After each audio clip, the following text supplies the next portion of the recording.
Hey folks, and welcome to Typology, the show in which we explore the mystery of the human personality through the lens of the Enneagram. My name is Anthony Skinner, producer of the show. We couldn't be happier to have you here with us today. We've got a great guest, Bonnie Gray. She is an author and an inspirational speaker. She's written a book called Sweet Like Jasmine, Finding Identity in a Culture of Loneliness. That book drops in October. She was raised in San Francisco's Chinatown and born into a lot of poverty, experienced a lot of trauma at an early age. So we talk about her story and her story of transformation. And she comes in identifying as a 7, but early on, Ian and I began to wonder if maybe she wasn't mistyped. And so I'd say maybe halfway through the show or so, it takes a pivot and a really, really interesting turn. A lot of treasure in this one that gets uncovered. So glad that you're here with us. That's it for me, Anthony Skinner. I hope you enjoy the show. And now, without any further ado, here is the host of our show, Ian Cron. Bonnie Gray, Enneagram 7. Welcome to Typology. Thank you for having me. Great to have virtual coffee with you, Ian. That's right. In fact, Annie and I were in San Francisco a few weeks ago, and we had the pleasure of getting together with you for dim sum. Yes, you were such an adventure with me, the 7, the enthusiast. Okay, I'm taking you on a new experience, and then I found out, Ian, you told me, hey, I've had dim sum before. Anthony, are you picking up some 7 energy already? Oh, absolutely, 100%. It's amazing. And I have to say, I was jealous that you guys were running around San Francisco in the cool weather when I was sitting here in the humidity of Nashville. So it was lovely. But I'd like to have that in dim sum too. Yeah, absolutely. Well, have you had it, Anthony? Have you had dim sum? I have, actually, yeah. Okay, well, I still got a shot here as an enthusiast for a 7 because I told Ian, I said, we need to get some chicken feet, onto that table to have you try it. So my son is a 7, and we were in Washington, D.C. once, and we went into this kind of like cool Mexican place, but it wasn't traditional. It was like, experimental haute cuisine, right. Mexican. And the special on the menu was, this is no joke, it was grasshopper tacos. No way. Yeah. And there were these little teeny grasshoppers about the size of maggots. And he said, I've got to have that. And he got a grasshopper taco and ate it. Really? Yeah, and the rest of us at the table, it ruined our meals. We're watching him, and all these things are falling out of his taco. And he's like, this is awesome. I've never had, we're like, oh, dude, you are such a 7. You guys are horrified, right? And the 7's like, oh my gosh, it's so awesome. It was a new adventure right there, a gustatory new adventure. Love it. Right? Wonderful. Bonnie, you're the author of the new book, Sweet Like Jasmine, Finding Identity in a Culture of Loneliness. And you're an interesting 7, and I know this from our conversation, because you have had a journey, an inescapable journey into pain and suffering that has really changed who you are and deepened you as a 7. So let's just start with tell us a little bit about this. This is a memoir, and I want to just hear a quick overview of this story so we can dive into it through the lens of the Enneagram. Yeah, my mother was a mail order bride from Hong Kong. Not only that, she was a teenage mail order bride from Hong Kong. And then my father was a busboy in a noodle shop in San Francisco, Chinatown. And so I was born into a story that I did not choose for myself. So oftentimes we talk about story, choose your own path, write your own story. Those kind of things, it was like a foreign language to me, Ian. I did not exist on the planet of normal people. I didn't choose my story. So how does somebody like me, live into my story when it's already chosen for me? Both my parents didn't graduate from high school. They didn't speak English. I was born here in San Francisco, Chinatown. And so I ran away from that past. I didn't see any use for it, Ian, because it's a very lonely place to live. When you walk out the door, you go to school, and people are living in a different story, and you go back home and it's a completely other story. You're living in your private life.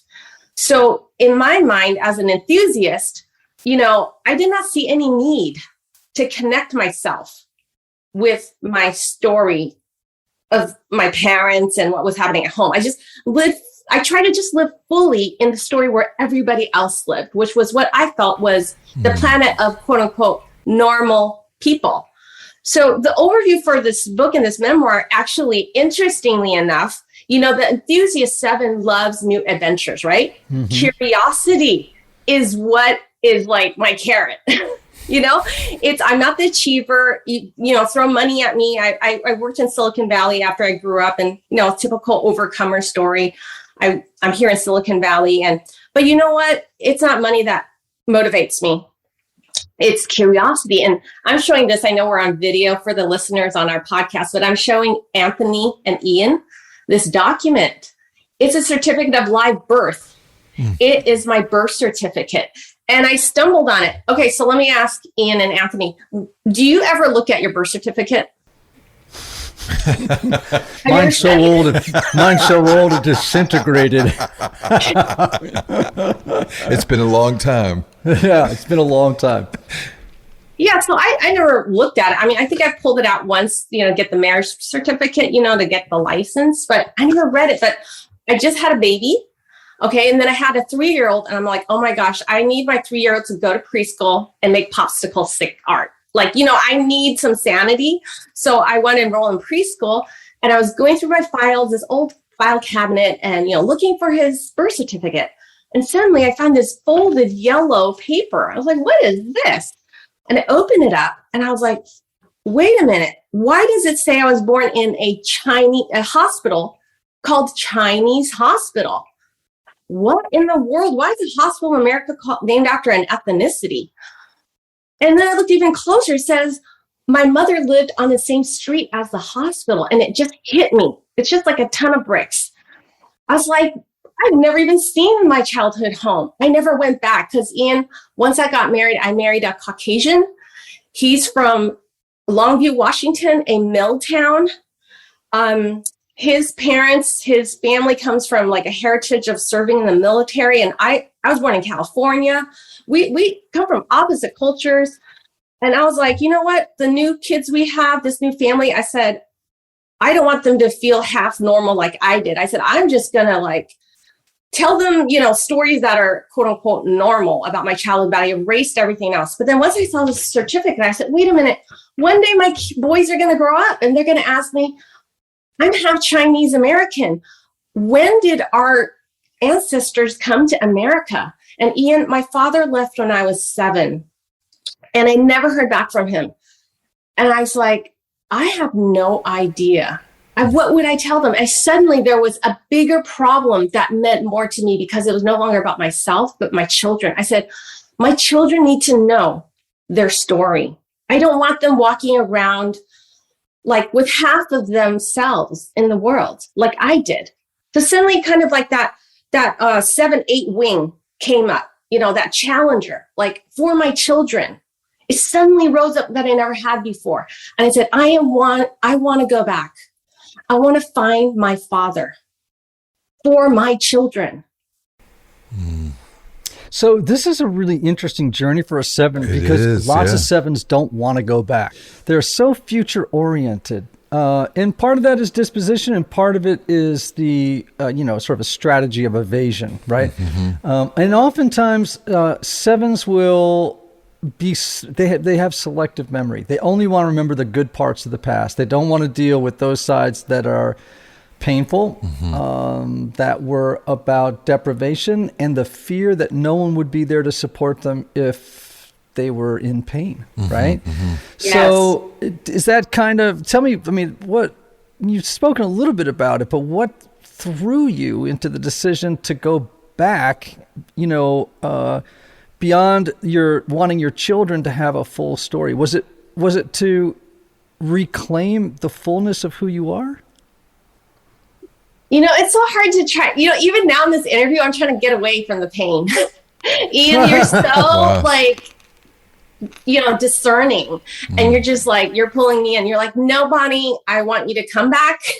Tell me the pain part. And it's so much easier as a writer to write about pain because, and I'm holding up for our podcast listeners. This is the first journal I ever purchased, any money I ever had.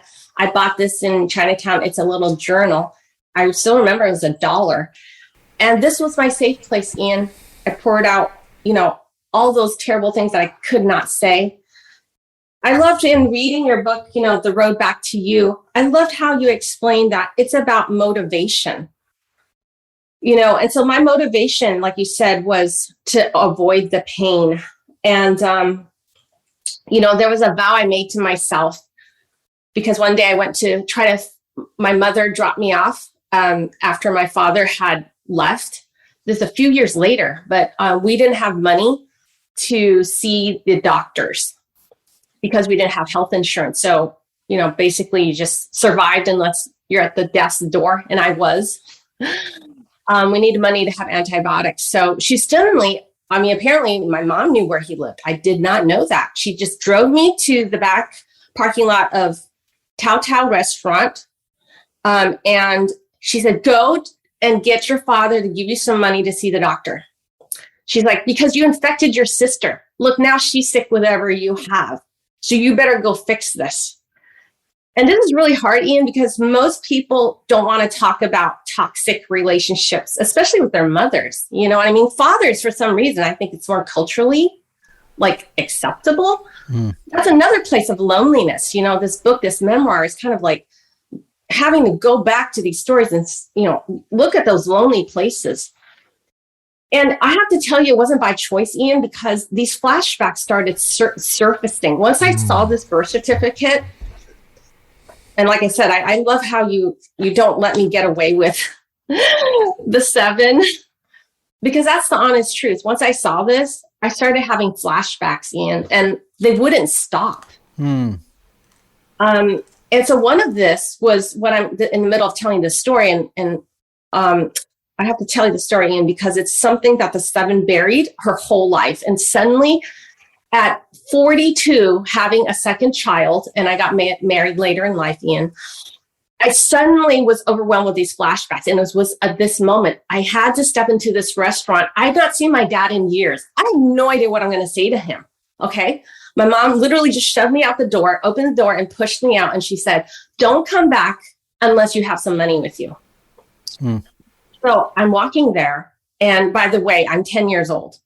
So I went over there. My parents got divorced when I was 7. And then I went over there and I was waiting. When you go to a Chinese restaurant, the guy tells you to sit there at the chair, where the takeout food is.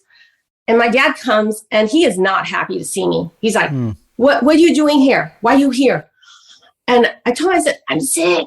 My throat's all sore. I'm sick, Mom. I need money to see the doctor. And I was just at the brink of tears, right? Because I know he does not look happy to see me. He's like, don't come here. I'm working here. He's like, tell your mom I don't have any money. And he pushes me out the door, literally shoves me out the door, just like my mom shoved me out the car. And I knew I couldn't go back because I was more afraid of my mother. You hear? So I turned around with just tears just coming out of my eyes. And I said, Mom says I can't come back if you don't give me money. I can't go back.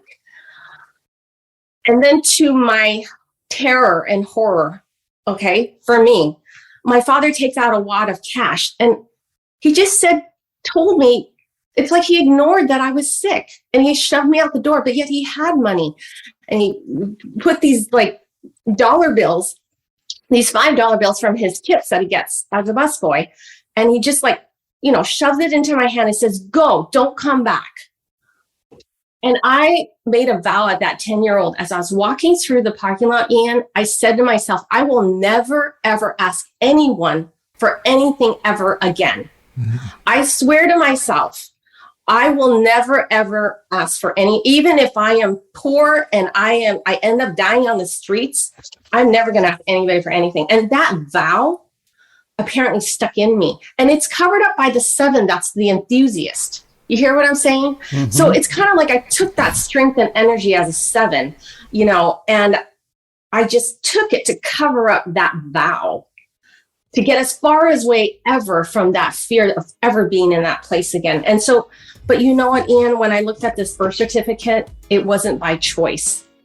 And I don't know if we want to talk about it, but it's like PTSD, okay?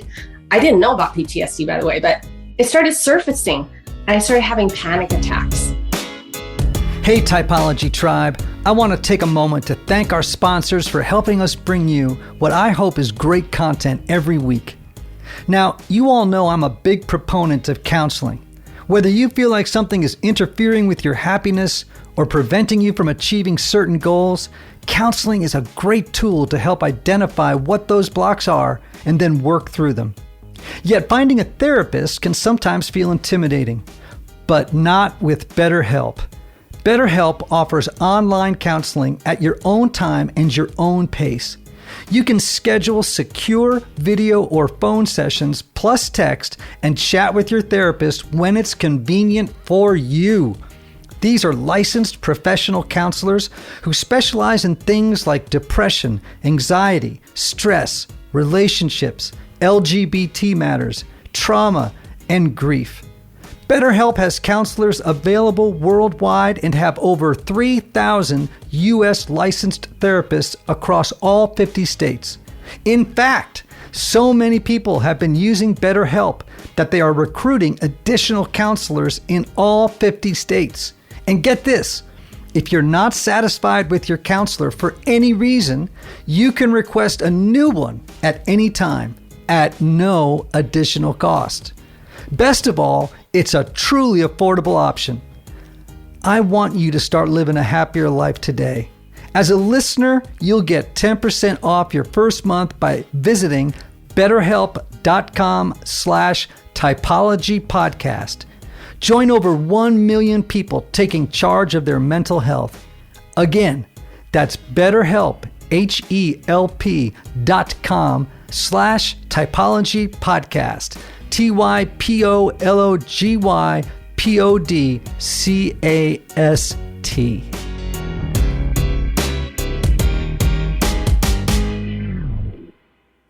I appreciate your vulnerability, and I think, again, it's a very 7 story. The feeling that you're on your own, that no one else is going to be there for you. There is a hole in your soul, and you are gluttonously trying to fill.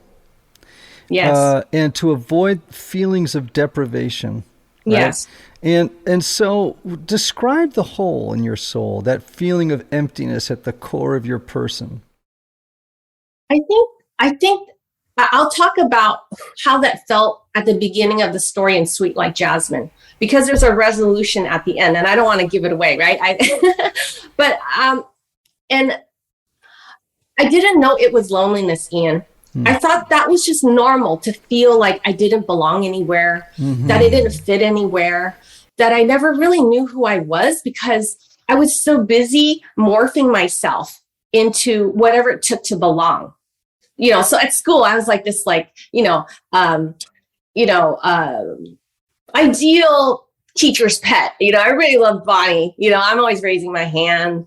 Okay. When I worked in Silicon Valley, I was morphing. I was wearing the Banana Republic outfit, the whole outfit. And then I was ha ha ha, talking about the weekend and the games that were on TV. It's this is just my modus operandi. So I never really understood it was loneliness, but I saw it more as not belonging. So that hole was a feeling like I don't belong anywhere. And I always felt like I was just this weird person.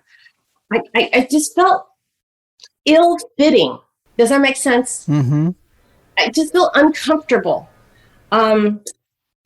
Uncomfortable with myself. And I said, well, maybe that's just because my mother's a mail order bride and she was a teenage mom. My past is broken. I guess I just have to live like I'm a broken person, but I just accepted it as reality. I think that's the rationalization of the 7. One time my mother told me, and I think I took this on, I was she was cutting up pictures when my father left. The day my father left, he was having his suitcase, and I was like, oh my gosh, what's going on? Why are you leaving? And of course, my parents are arguing, right? And then suddenly he leaves, slams the door. The car the Nova, he has like that Nova from the 70s with the olive green Nova with the peeling rooftop, right? He just, screeches out the driveway. And my mother, I said, what's going on? Where's Dad going? What? It's actually Baba. In Chinese, it's Baba. Where's Baba going? And then my mother says, pull out those album. She starts ripping out the photos and she starts cutting them up. I said, oh my gosh, she's going to rip up all his pictures. And I was thinking about hiding Ian, one of the photos, kind of behind me. Because she's so furious. She's raging, right? She's just shredding everything. I'm like, okay, I got to save one. I was trying to be sneaky, And she's like, what are you doing? She's like, why? Why do you want to keep a picture of him? You want to go live with him? And she starts dragging me across the living room. She's like, okay, I'm going to call him. He's going to come back for you. Go pack your bags. And I'm like crying. She's like, you better not ask me anything about your father. She's like, those kids, and, I'm from the 70s, right, Ian? So there's the Jerry Lewis telethon that happens. And she's like, look, these kids, they don't even have any limbs and they're just fine. So she's like, you have two arms and two legs. You're fine. So she's like, not everybody has a dad. Some dads die. They die in war. They die in accident. They get hit in a car. And she's like, you can't use that as an excuse. So she's like, you'll be fine. And suddenly I stopped crying, Ian. I was like, that's right. I do have 2 hands and 2 feet. I'm going to be fine. That's kind of I took that on. So it served me well, Ian. It served me well. It got me in a lot of good places, but I was lonely inside. I was very, very lonely. I just felt so in my darkest hour. I just cried sometimes, and also not being able to find somebody, dating wise. I was like, maybe I'm just destined to be alone. So I'm going to throw something out at you. And this happens every so often on the show. And it's always fun when it does. Your experience and the way you describe your inner terrain makes me wonder if there's another type that you might entertain or look at because again, I never tell people their type, but there is you sound like another type on the Enneagram in addition to 7. Well, so, there are 3 kinds of 4s, right? And one is the counter type. I won't go into all of this with you, but it's called the Sunny 4. And the Sunny 4, often they'll test or mistype themselves as a 1, a 3, or a 7. Wow. And I know. I happen to be a self-pres 4. So let me just unpack it a little bit for you. And because there's a lot of energy here that feels self-pres 4 versus 7, and it's a very common mistype. Because the self-pres 4 has a funny, energetic, optimistic exterior, but the experience and the reason for it is completely different than it is for a 7. Okay? Wow. All right, so let's unpack it just a little bit. It would be a gift, Ian. Well, let's see if it's true. I don't know if it's true, but Anthony and I just texted each other and went, is she a self-pres 4? So let's just see. Okay, so much. Okay, I'm all ears. All right, let's just unpack self-pres 4s for a second. So all 4s typically have a little bit of an addiction to suffering and to their own suffering, and they deal with it differently. The self-pres 4 is long suffering. They suffer inside, but they don't show it. Ooh. Okay? And long suffering meaning that they endure pain quietly, silently, for a long time. They have issues around abandonment. All 4s do, right? This feeling that there is some unnameable brokenness in them, some fundamental flaw, some Achilles heel that they have that no one else seems to have. Ooh. Right? And they spend a lot of their lives on a quest. They struggle with self-esteem issues. They are always comparing themselves to other people and coming out feeling inferior. And the self-pres 4 suffers quietly. And it often can be masked by this optimism and this cheeriness and this ambition. You know, they can be very ambitious. And they also have a strong inner critic, right? Because it's just a part of their makeup. I've told Anthony and others before, I think 4s have this, next to 1s have the loudest inner critic, okay? And the social 4 radiates suffering. Like you can feel it coming off them on the outside, right? An unhealthy 1-to-1 4 makes other people suffer. They project their broken piece onto another person, and the danger for them, if they're not very self-aware, is then they beat up the person onto whom they project their own brokenness. Okay? But that self-preservation 4, also, you don't see envy in them as much as the other 2 4s. Okay? But it's there. But the way they cope with envy is by working really, really, really hard, right? To get what they perceive others have that they don't. That's why they can look like the 3. Yes. Because they aren't really handicapped like the other 4s are, right? No, and they, you know, it's a compensatory kind of a thing, right? It's like, I'm compensating for this missing piece, this broken part of me. And you've been using this language throughout the whole conversation.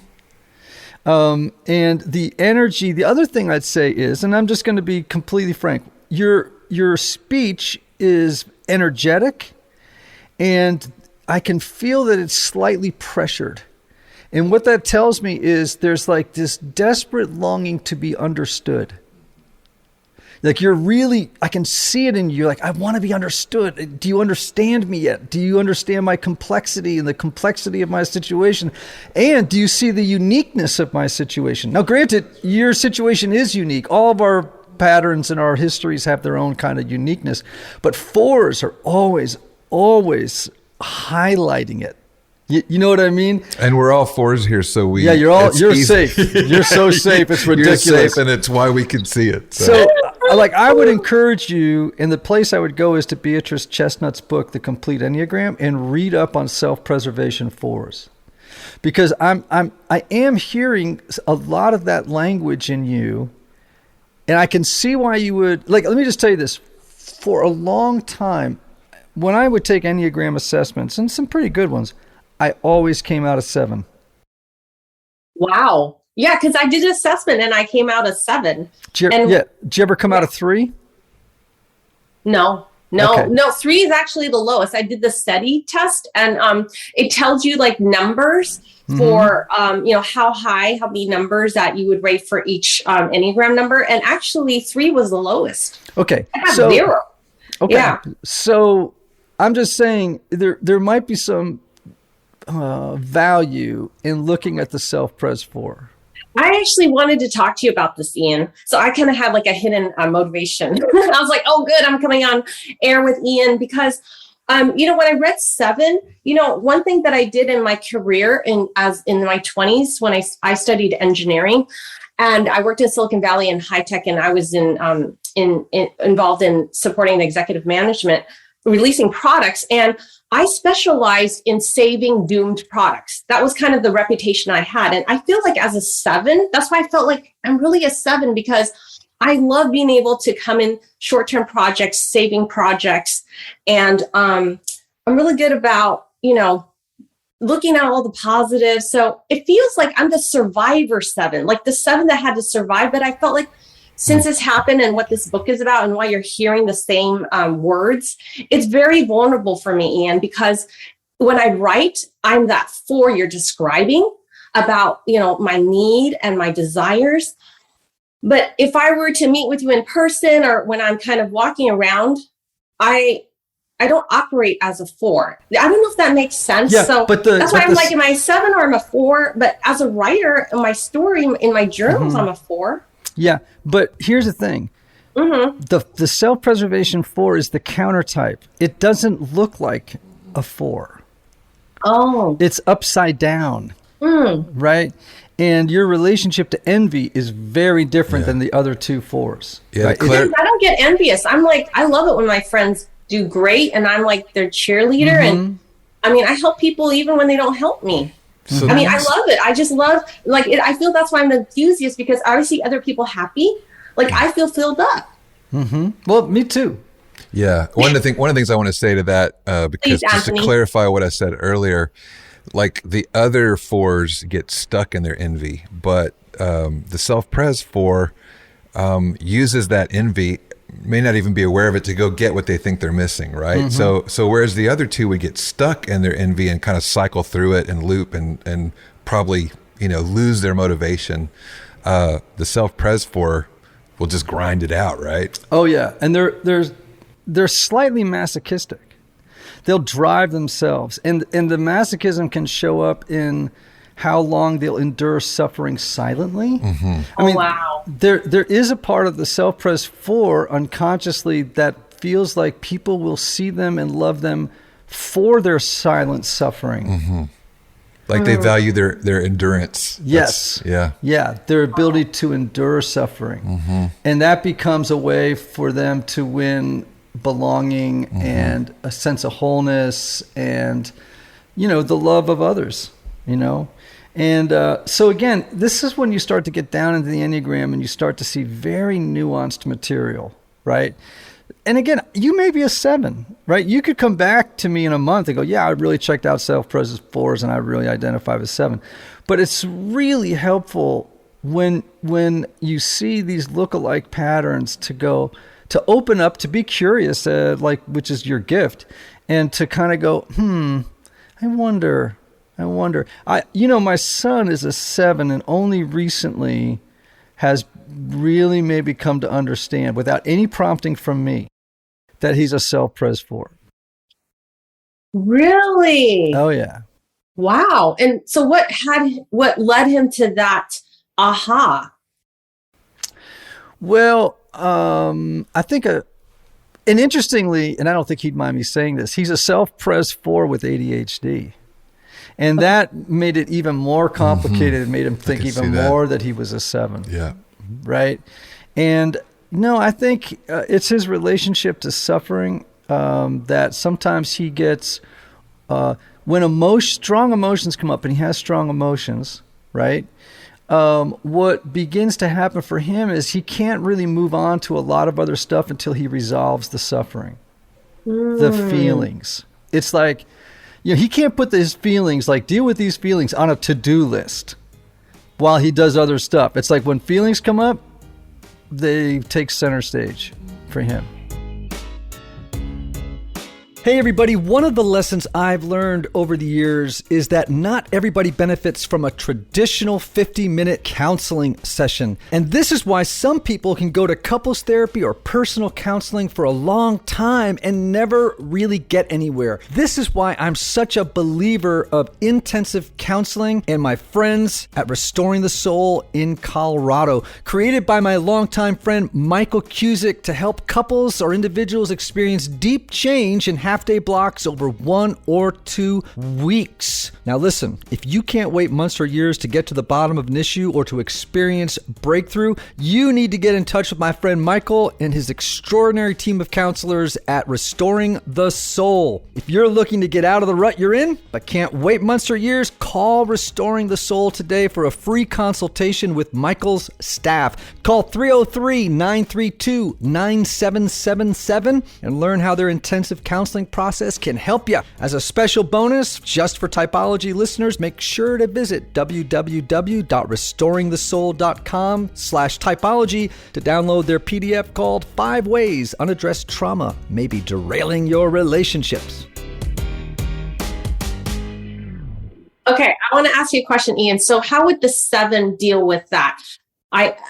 Compared to what you just described about, how the 4 self-pres would can't move on, Well, like until that to-do list. So how would the 7 handle that? Well, they can better than the social 4. Okay. Because they are ambitious and they want to get stuff done. Like let me give you another example of like a difference between a self-pres 4. A self-pres, sometimes a social 4 can be a little eccentric. And they sort of have this kind of interest in the avant-garde and, things like that. And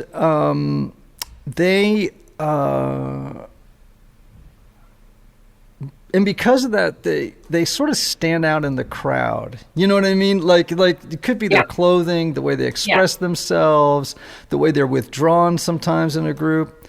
Mm-hmm. A self-pres 4 doesn't do that. A self-pres 4 actually would do a little bit of what you described at work, where you're able to like put on the Banana Republic thing and do this thing and the next thing, because they don't want to stand out too much, because that would stand in the way of their succeeding in the world, which might lead to their being belonging and acceptance and make the envy go away. Right? The comparing themselves to others. I mean, do you ever compare yourselves to others and come out at the low end of the stick? I mean, to be honest with you, I don't. That's why I feel like I lean towards a 7, because I'm more focused on whatever it is we're trying to get done. And so I don't really think about myself. But see, here's the but, and why this Sweet Like Jasmine, finding my identity. It's like my inner world, what you call the inner terrain, that landscape though, in terms of my feelings, I do. Because I'm very aware of my awkwardness. Okay, I'm standing there at the board meeting and I'm doing my job, and I'm able to, I love working with people and people love working with me. But inside, as I'm standing there, Ian, I'm like, my emotions, like what you're describing. Yes. Like, wait, am I okay? Right. Like, are people like, able to get what I'm saying? So that's why, like, what you're saying is very compelling to me, because I feel like so much of it is true. And like, you're saying, you're hearing these patterns, these words. So, well, identity, the issue of identity is central to 2s, 3s, and 4s. They have a sort of until they do their work, they have kind of an unstable sense of identity. And so that's another piece, and when I had lunch with you that day, it was fascinating how much time you spent talking about the meaning of dim sum, what it symbolized, why it was important to our time together, right? And why you wanted to have dim sum in particular with me because of its meaning. What was it again? What does dim sum mean? It was touch of the heart. Touch of the heart. And that was such a big theme for you. And I remember sitting there going, You know what I mean? Like like being swept up in metaphors and symbolism, and these kinds of things are intoxicating to 4s. Yeah, we love it. Like, man, we just can't get enough of that stuff. Oh yeah, like it's fantastic. Right. And so again, I'm not saying you're not a 7, and I'm not saying you're a self-pres 4. What I'm saying is, lots of times self-pres 4s get confused with 1s, 3s, and 7s. No, I really love this, Ian, because, through this journey, I feel like that's what's surfacing. Like, I've always thought I was 7. And then this birth certificate unraveled this whole story. And as I tried to find my father and uncover all these family secrets that I've avoided my whole life, like you said, all these words started popping up, like belonging, loneliness, pain, and I'm like, oh my gosh, is this like a 4? So I love being here. And I love that you said it, and I didn't even tell you about it. And you kind of just you're challenging me. You're like, Bonnie, you need to be curious. Look at this. So I'm like, okay, I'm like totally like, I'm just so amazed right now. And I love it. I love it. So when I get off this Zoom call with you, I'm actually going to go and grab my book, because it's only 2 pages long on self-pres 4s, and I'm going to take a picture of it, okay? And I want you to read it, and then text me and let me know what you think, and then think about it. It requires pondering and self-reflection and discernment, right? And then you go back and you think about 7, and you think, gosh, which which of these two sounds more like me? Like which one when I read it kind of might bring up emotion for me. That's like, oh, you know. And I'd like to say something about envy because our relationship to envy is so unique, and I think it can be hidden. So for me, as a musician and an artist, I remember I used to see someone doing what I was, doing or wanted to do, somebody that I admired. And like slowly as I'm admiring them, I would begin to imagine myself doing that and myself being in their position and myself being in their shoes, which is how and I just thought I was motivated. I just thought I want to do that. And then it would it would inspire me. But it really was like, why couldn't I just be me in that situation? Why did I have to become them in my imagination in that point? It was really subtle, but I think it's just interesting how we can express our envy. Yeah, and also here's the other thing about passions. It's it's the old fish water trope, right? It's the oh, I've been swimming in it so long I don't even know it's there, right? And I remember with envy when I was described as that was my deadly sin, I remember thinking to myself, no, I don't have a problem with envy. And within 2 weeks, I saw it everywhere. Right. I was like, so your initial resistance to it is normal. But you may discover as you go along that you, and again, you don't want to use confirmation bias. You have to be careful of that. But you do, it's like just being curious and open, I have to imagine, because you did grow up in an environment, where you have, your high school friends over here and they have this life, but you have this other life, I mean, that is my story. That is my story. And there was a piece of me that really envied their story. Wow. I wanted their story. I wanted to fit in and belong in their world. But I had this other story that was so broken, in my life that I was like, and by the way, I became really good with those other kids, right, growing up, at looking like I was in their story. Wow. Adjusting myself and accommodating it, right? Wow. And so that's where you might think that's a 3-ish quality, but it's not, because the motivation for doing it is so different. Now, why are you wowing right now? Okay. You just hit it. It's like, finding treasure among the soil of our conversation, because that is actually the whole, how I get there is obviously, I don't want to give it away. It's the cliffhanger. It's a resolution. I realized that I didn't know until this conversation connecting to the Enneagram that I envied other people's stories. When we first brought up envy, I would think of things like, things people have, or fame, or riches, or, applause. I don't envy any of that. But what you just said, Ian, and I loved your book. Yours is one of the books that I said, I want to write my story. Once I read yours, and also Donald Miller, Million Miles, and I read yours, Ian, Jesus is my father, the CIA, I was like, I related to the climax in that book where you had that altercation with your dad. I said, I feel the same way. And I said, this was 10 years ago. This book has been a 10-year journey, Ian, to write this book. And, I realize right now in this moment, that is exactly how I felt. And the resolution of the journey, what happened when I went back to uncover these secrets, it's about embracing my story. Mm-hmm. How did I find true belonging? It's embracing my story. And it was like, we don't realize the belonging we look for and desire. It's actually when we accept that brokenness is beautiful. And that... Wait. So, yes, finding brokenness is beautiful, belonging, and finding your place in the world. These are the large existential questions that really get under the skin of a 4.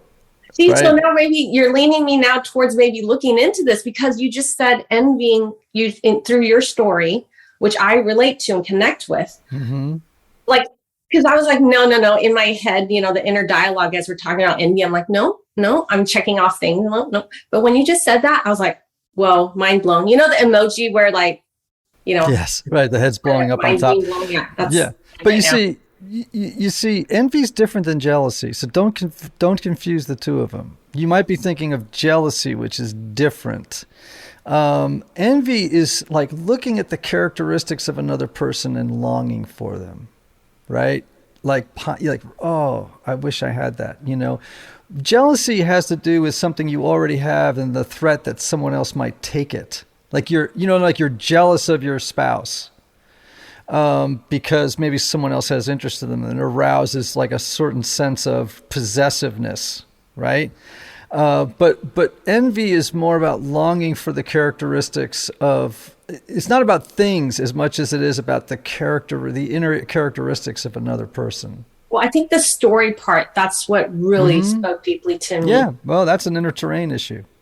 And so, again, I'm not saying you are a self-pressed for. All I'm saying is that maybe it would be worthwhile investigating. Right?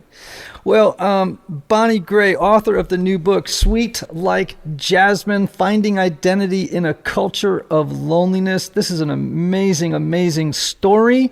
It is, dropping October 5th, right? Yes. And into the world. And you can check out Bonnie. All of her socials are at The Bonnie Gray. It's BONNIEGRAY. And her website is www.thebonniegray.com. Bonnie, thanks for coming on. And will you text me after you read this material and let me know if you're like, maybe let me do more investigating. Of course. And I just want to invite listeners to go to sweetlikejasmine.com. Okay. That's where listeners can, learn more about this journey of finding belonging and also how beauty is made out of brokenness. And there's a free sample of the initial chapters as well as a free audio book. Woo, love it. Yeah. Then I narrated, I go into, what I thought was the 7, but maybe now it's that self-pres 4 of dramatic telling. So I'm just so grateful for the opportunity to be here with you and to share about this journey that's taken me 10 years to arrive at. And I'm just so grateful to have your thoughts about the whole issue of identity and finding identity. So wonderful. Thank you for your words. All right, everybody. So Sweet Like Jasmine, Finding Identity in a Culture of Loneliness by Bonnie Gray. Bonnie, can't wait to hear back from you. I will. Thank you. And you wonderful typology listeners, remember these words. May you have love. May you have joy. May you have peace. May you have healing. And may you have rest. Until next time.